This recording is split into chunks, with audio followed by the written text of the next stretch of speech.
jamaah, oh jamaah. Alhamdulillah. Alhamdulillahirrabbilalamin. Kembali lagi di Islami Twinda, jamaah Islami Twinda yang dirahmati Allah yang baru bergabung ya. Kita ingatkan lagi hari ini kita sedang membahas tentang tema Aku Harus Ikut Siapa. Nah ini bicara masalah tentang dilematis anak-anak ya yang orang tuanya harus berpisah. Dia ini mau kemana? Mau ke ibunya gak enak sama bapaknya, mau ke bapaknya gak enak sama ibunya. Nah ini anak-anak kan suka kayak gitu loh. Nah sekarang kita lanjut nih ya. Sebelum kita mendengarkan tausiah dari guru-guru kita kembali, kita akan melihat sebuah video tayangan lagi ya. Tentang bocah asal Riau nih yang disiksa orang tuanya kini diasuh oleh Kapolres Pelalawan. Ini dia tayangannya.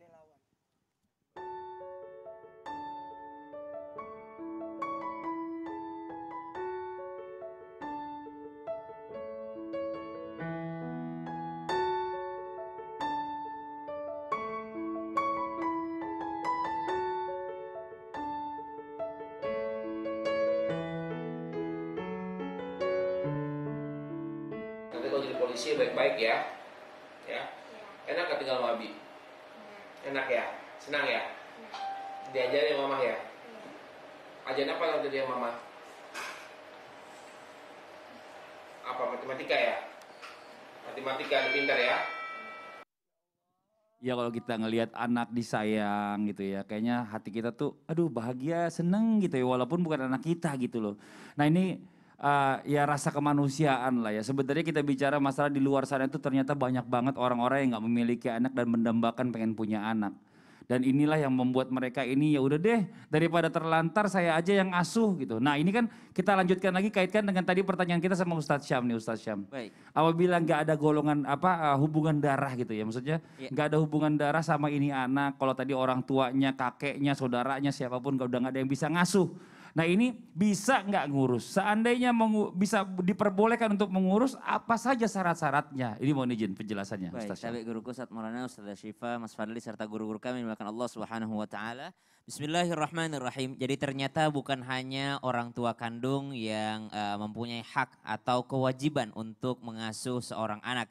Namun ternyata juga negara juga punya andil. Jadi kalau misalnya nggak ada yang bisa ngambil, sudah dijelaskan tadi sama Ustazah Syifa, ibunya ndak bisa, kemudian dialihkan kepada nenek dari ibu. Kemudian ayahnya diambil daripada nenek daripada ayahnya. Kemudian pamannya atau bibinya. Maka subhanallah itu dari kerabat.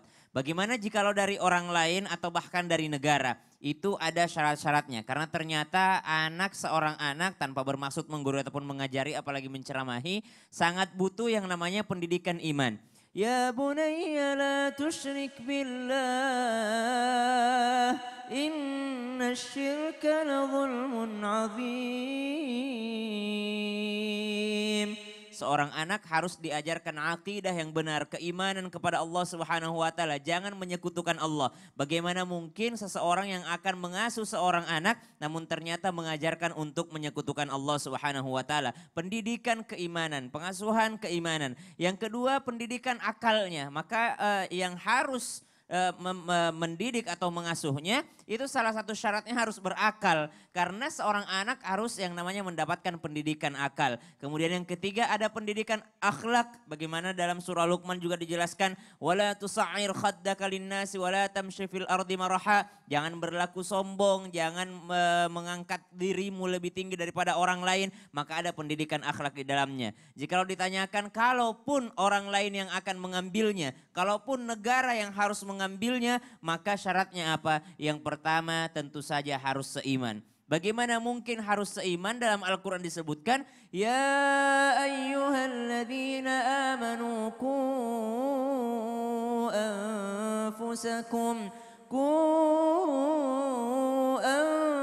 anfusakum wa ahlikum nara. Bagaimana dia akan menjaga orang lain atau anak tersebut daripada api neraka kalau dia tidak bisa menjaga dirinya sendiri. Maka harus seiman atau yang namanya mempunyai keimanan. Yang kedua adanya yang namanya berakal karena dia akan mendidik juga akal daripada anak tersebut. Yang ketiga, jikalau sudah mengambilnya, syaratnya apalagi? Syaratnya jangan sampai menjadikannya seperti seorang asisten rumah tangga. ya jangan sampai mengambil anak niatnya nanti pas diambil udah disekolahin, disuruh cuci mobil segala macam. Yang mana jikalau dia bekerja di luar itu gajinya sebenarnya lebih banyak daripada hak asuh yang dia dapatkan. Maka jangan mengambil keuntungan karena dia telah mengasuhnya, karena dia telah membesarkannya, akhirnya mengambil keuntungan dari sana dengan cara yang zalim. Adapun kalau saling membantu ini adalah yang diharapkan. Seorang anak juga ikhlas dalam membantu, ridha dalam membantu orang tua asuhnya, maka itu diperbolehkan. Namun ternyata dengan niat untuk mendapatkan karyawan dengan gratis lalu dia mengasuhnya, maka subhanallah inilah sesuatu yang terlarang. Sebenarnya dalam kisah-kisah yang sudah disampaikan guru kita Ustadz Maulana tadi, ada Zaid bin Haritha juga termasuk contoh yang diasuh oleh Rasulullah SAW. Yang mana orang tuanya pun memberikannya. Ada lagi kisah seorang anak yang melihat orang lain ya. Ada anak nih pada hari raya diambil oleh Rasulullah. Maukah aku menjadi ayahmu? Maka anak tersebut mengatakan ya mau banget lah. Kata teman-temannya ya gue juga mau kalau gitu. Saking Rasulullah baiknya kepada orang lain. Padahal tidak ada ikatan kerabat. Tidak ada ikatan keluarga. Maka kebaikan yang paling penting, kemudian keimanan, kemudian yang namanya ibadah kepada Allah Subhanahu wa taala. Jadi jangan pernah berlaku fasik di depannya karena anak akan mencontohnya. Wallahu taala alam. Terima kasih banyak Ustadz Syam. Sama-sama, Ya Ustadz jadi Fadli. benar ya, kasihan banget ya bicara masalah tentang anak-anak terlantar ini. Bahkan menurut riset ini kalau dikumpulkan ini bisa bikin Ya. satu negara sendiri. Ini Subhanallah. nauzubillah, astagfirullahalazim. Nah sekarang kita lanjut lagi nih ya. Buat jamaah Islam itu yang ada di rumah. Nah kalau sekarang kita beda kasus lagi nih. Jika suami istri ini berpisah dikarenakan beda agama. Nah contoh seandainya misalnya ibunya ini non muslim, ayahnya muslim. Nah kalau kita tadi mengangkat dengan apa yang kita bicarakan di awal, ibu ini kan lebih berhak mengasuh anaknya daripada sang ayah. Tapi kalau seandainya beda agama seperti ini, ibunya non muslim, ayahnya muslim, apakah ada aturan yang berbeda Ustaz Yosifa? Mohon izin penjelasannya, silakan. Terima kasih Tafadhol. Mas Fadli, Ustadz Syam, Ustadz Maulana, para guru-guru yang ada di rumah. Bismillahirrahmanirrahim, para jamaah Islam itu indah, para ibu, ayah, bunda yang sedang menyaksikan. Ini menjadi pembelajaran hari ini, temanya bagus sekali. Karena ternyata angka perceraian di Indonesia itu sangat tinggi, apalagi di musim COVID-19. Nah dari kasus perceraian ini maka timbullah saling tikai menikai antara perebutan hak asuh anak. Bagaimana kalau misalkan masalahnya adalah ayahnya muslim, ibunya non muslim. Sedangkan mengasuh anak lebih berhak itu adalah dinisbatkan kepada ibunya. Maka di sini yang harus kita dahulukan adalah yang seiman. Anak itu dididik, dijaga, diasuh, hak hadonah didapatkan bukan hanya untuk memberikan nafkah jasmani saja. Tapi juga ada nafkah rohani. Dalam kompilasi hukum Islam pasal 156 disebutkan anak yang belum mumayyiz itu berhak diurus oleh ibunya. Akan tetapi juga anak harus dijamin hak-haknya. Apa haknya? Hak jasmaninya, hak rohaninya, ketenangan batinnya. Bagaimana anak mau mendapatkan ketenangan rohani kalau dia dengan orang tuanya saja beda agama? Dalam Al-Quran surah Ali Imran ayat 28 disebutkan la yattakhidil mu'minunal kafirina awliya'a min dunil mu'minin. Jangan engkau jadikan pemimpin dari orang-orang kafir itu sebagai pemimpin dari orang-orang Islam. Artinya apa? Suami jadi pemimpin bagi istrinya, istri jadi pemimpin bagi anak-anaknya. Oleh karenanya semua itu kullu mas'ulun an ra'iyatihi, semua ditanya dengan apa yang dia pimpin. Termasuk orang tua mendidik anak, nanti Allah tanya. Kamu dulu ngapain? Cuman ngasih baju doang, udah pisah, ayahnya tiap hari nengokin juga enggak. Ngirim duit doang, kadang-kadang ngirim duit cuman buat makan seminggu doang. Emaknya yang nyari duit kemana-mana. Ini kan memberatkan salah satu pihak. Nah kalau kejadiannya ibunya non muslim, maka hak asuh anak bisa dialihkan kepada ayahnya yang muslim. Tapi ada yang bertanya, Ustazah, ternyata ayahnya secara akhlak tidak baik. Walaupun dia muslim, dia tidak bertanggung jawab, dia tidak bisa menafkahi anaknya, dan dia tidak ulet dalam merawat anaknya. Maka kepada siapa hak asuh anak? Lihat, kalau orang tua si perempuan, mohon maaf, contoh ibunya ini murtad. Tapi orang tuanya muslim, maka hak asuh anak bisa dialihkan kepada orang tua ibunya. Tetapi kalau satu keluarga ternyata non muslim, maka hak asuh anak bisa dialihkan kepada keluarga ayahnya. Baik ibu dari ayahnya ataupun ayah dari ayahnya. Begitulah hukum Islam telah mengatur dengan sedemikian rupa. Kenapa? kita dilarang oleh Allah Subhanahu wa taala meninggalkan anak-anak kita dalam keadaan tidak beriman.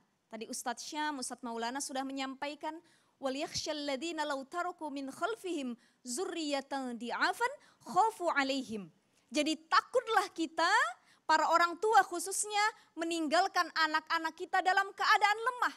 Lemah fisiknya, lemah akidahnya, lemah keimanannya, lemah hartanya, dan lemah dalam sosialisasinya. Ini salah satu yang harus diwanti-wanti, begitu juga terhadap anak yang punya orang tua non-muslim. Terima kasih banyak Ustazah Syifa. Jadi Sama-sama. lebih berhak kalau seandainya memang ayahnya muslim, ayahnya yang lebih berhak ya. Ini Masya Allah luar biasa. Terima kasih banyak. Nah sekarang buat jamaah Islami Tinda yang ada di rumah ya, sudah banyak yang mengirimkan pertanyaan yang ingin langsung dijawab oleh guru-guru kita, Ustazah Syifa, Ustadz Maulana dan juga Ustadz Syam. Kalau gitu langsung aja kita masuk ke segmen Tanya Dong Ustadz. Kami semua tanya dong Ustadz. Kita masuk ke pertanyaan pertama dari Instagram hamba Allah. Assalamualaikum Ustadz ya. Keponakan saya sudah yatim piatu. Saya mau ambil tapi adik saya kekeh mempertahankan. Saya mau ambil itu keponakan saya karena adik saya itu suka bentak-bentak dan maaf ya. Keadaan ekonomi juga tidak mencukupi. Sampai badan ponakan saya semakin kurus. Setiap mau saya ambil ke rumah adik saya selalu banyak drama-dramanya. Dia bilang ambil aja kalau mau merawat. Tapi selalu pas sampai di rumahnya keponakan saya nggak mau ikut. Karena sudah dipengaruhi. Yang saya tanyakan bagaimana tuh Ustadz hukumnya memanfaatkan anak yatim piatu. Terima kasih ya. Ini Ustadz Maulana deh yang jawab nih silakan. Bismillahirrahmanirrahim. Gini, maaf ya semuanya. Ini emosi. Masalahnya gini ya. Iya. Melihat anak itu berdasarkan kebutuhannya. Betul kata Ustazah Syifa tadi, ada hak-haknya. Ingat, memelihara anak yatim itu faedahnya, kemuliaannya luar biasa kata Rasul seperti ini. Di surga bersama Rasul. Artinya saking dekatnya, saking dekat dengan Nabi. Tapi ketika memanfaatkan apalagi memakan harta anak yatim, maka pada posisi ini tadi kata Ustaz Sam, jangan sampai jadikan ART dimanfaatkan tenaganya. Maka dalam posisi ini akan siksaannya akan menelan api sepenuh perutnya. Nauzubillah. Artinya apa? Memakan bara api yang dimasukkan ke dalam perutnya sepenuh perutnya dan dimasukkan ke dalam neraka. Nah pada posisi seperti ini harusnya sang kakak ataupun sang adik yang bersaudara ini harus menyelesaikan dengan sebaiknya berdasarkan kebutuhan anak. Sekali lagi berdasarkan kebutuhan anak. Karena kalau memilih anak disuruh pilih bisa jadi tadi informasinya jangan sampai sudah diancam atau dibujuk-bujuk atau ditekankan. Jadi sebaiknya ada orang yang bisa memberikan wejangan kepada kedua saudara ini siapa yang berhak untuk memelihara anak. Iya. Oke, terima kasih banyak Ustadz Maulana atas jawabannya. Ya kita masuk ke pertanyaan yang berikutnya dari Instagram hamba Allah nih. Assalamualaikum Ustadz, bagaimana cara saya mendamaikan ayah ibu saya yang mau pisah? Dari nenek, kakek, paman-paman, bibi saya sudah bilang. Bahkan sampai guru ngaji ayah ibu saya ngomong biar jangan pisah. Tapi nggak mempan Ustadz. Dan sekarang ayah sama ibu saya setiap hari nyuruh saya ikut mereka. Saya bingung harus ikut siapa. Karena saya nggak mau mereka pisah. Saya harus gimana dong Ustadz? Tolong bantu dijawab Ustadz Syam. Tafadhal Ustadz Syam. Baik, bismillahirrahmanirrahim. Maka salah satu tipsnya tanpa bermaksud menggurui ataupun mengajari, maka sering-seringlah sebut kebaikannya. Misal lagi sama ayah sebut-sebut kebaikan ibu, lagi sama ibu sebut-sebut kebaikan ayah. Jadi nggak usah nyalahin salah satunya, misalnya ayah tuh yang gini atau ibu tuh yang begini. Enggak, sebutin aja kebaikan daripada mereka masing-masing. Maka subhanallah, insya Allah mereka akan mengingat-ingat kenangan-kenangan yang indah pada saat itu. Yang kedua, saya harus ikut siapa kalau udah akhirnya berpisah nih.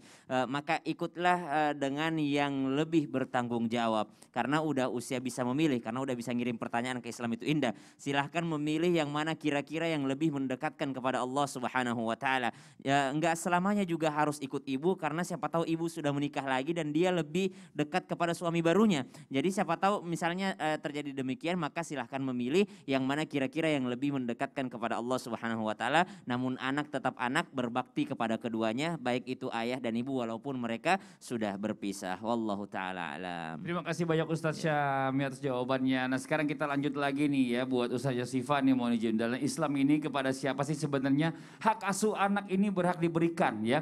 Apabila kejadian yang namanya orang tuanya ini atau orang tua dari anak tersebut sudah menikah lagi. Katanya kalau seandainya udah menikah orang tuanya kewajibannya gugur. Dia ada yang curhat begitu katanya. Ini seru banget ini karena kejadiannya banyak seperti ini. Oh gitu iya Ma benar. bapaknya nikah, anaknya terlantar kan akhirnya Nauzubillah kan. min zalik. Tapi panjang pembahasannya setelah satu ini insya Allah Mas Fadli. Masya Allah, Kita terima bahas kasih lagi banyak Ustaz Yosifah janji Sama-sama, ya. insya Nah buat Allah. jamaah yang ada di rumah nih jangan kemana-mana, jangan pindah-pindah channel. Kita akan segera kembali lagi setelah yang satu ini tetap di Islam itu Indah. Jamaah, oh jamaah, Alhamdulillah.